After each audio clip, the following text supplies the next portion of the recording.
At the start of an employment relationship, employers and employees outline their duties and responsibilities in the employment agreement, also called an employment contract. In Nigeria, a worker must receive an employment contract within 3 months after starting work according to provisions from the Section 3 of the Nigerian Labour Act.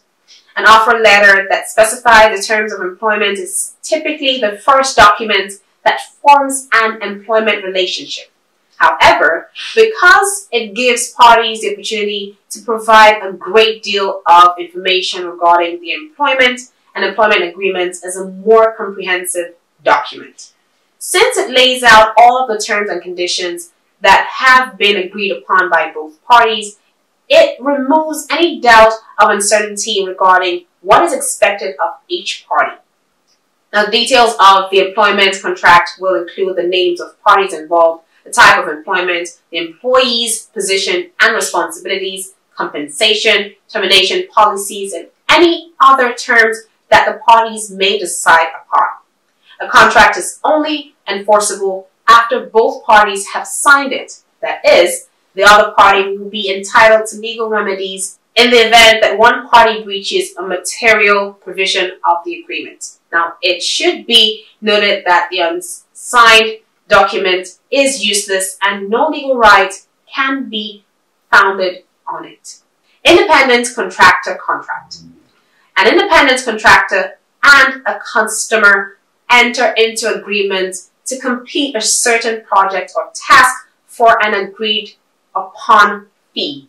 Here, the independent contractor is in question, who is considered as an authority on the service for which he has been contracted, has direct control over the work process and supplies the necessary equipment. Now, the terms of the contract of employment between the employee and the contractor is different from the one between the employee and the employer. Now, the employer has more control of the work schedule of an employee than that of the contractor, while an employee, on the other hand, enjoys certain benefits and emoluments that a contractor is not entitled to. Legal effect of employment contract.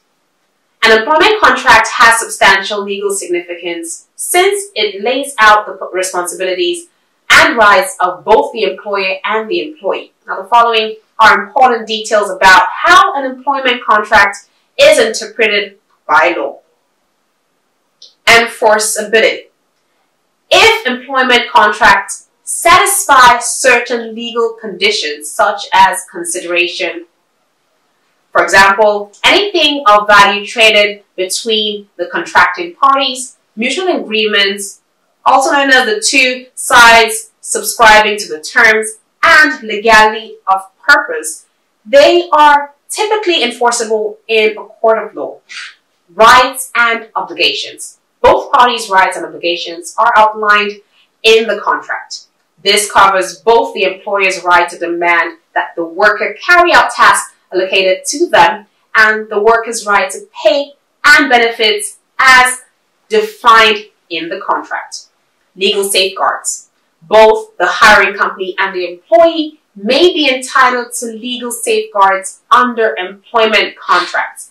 They may contain provisions pertaining to intellectual property rights, non-compete agreements, confidentiality, and dispute resolution procedures, for instance.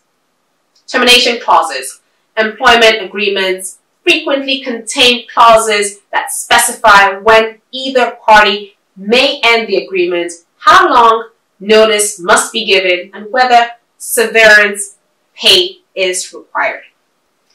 Interpretation and modification. Generally, both parties must agree to any changes made to the contract. Furthermore, courts will read contract language in a way that is most advantageous to the non-drafting party, who are frequently the employee in this case, if there is any uncertainty. Now, legal remedies. If either party violates the provisions of the employment contract, the opposing side may file a lawsuit or use alternative dispute resolution procedures like arbitration and mediation to pursue legal remedies like damages or specific performance. Statutory protections. Labor law statutory protections for employees cannot be superseded by employment contracts. Now, contractual waivers are not permitted for some rights, including those pertaining to minimum wage, overtime compensation, prohibition of discrimination, health, and safety. Conclusively, an employment contract governs the rights and responsibilities of both the employer and the worker in the employment relationship, and it has a substantial legal impact. Before signing, all parties must thoroughly read and comprehend the provisions of the agreement in order to assure compliance and minimize any future legal problems.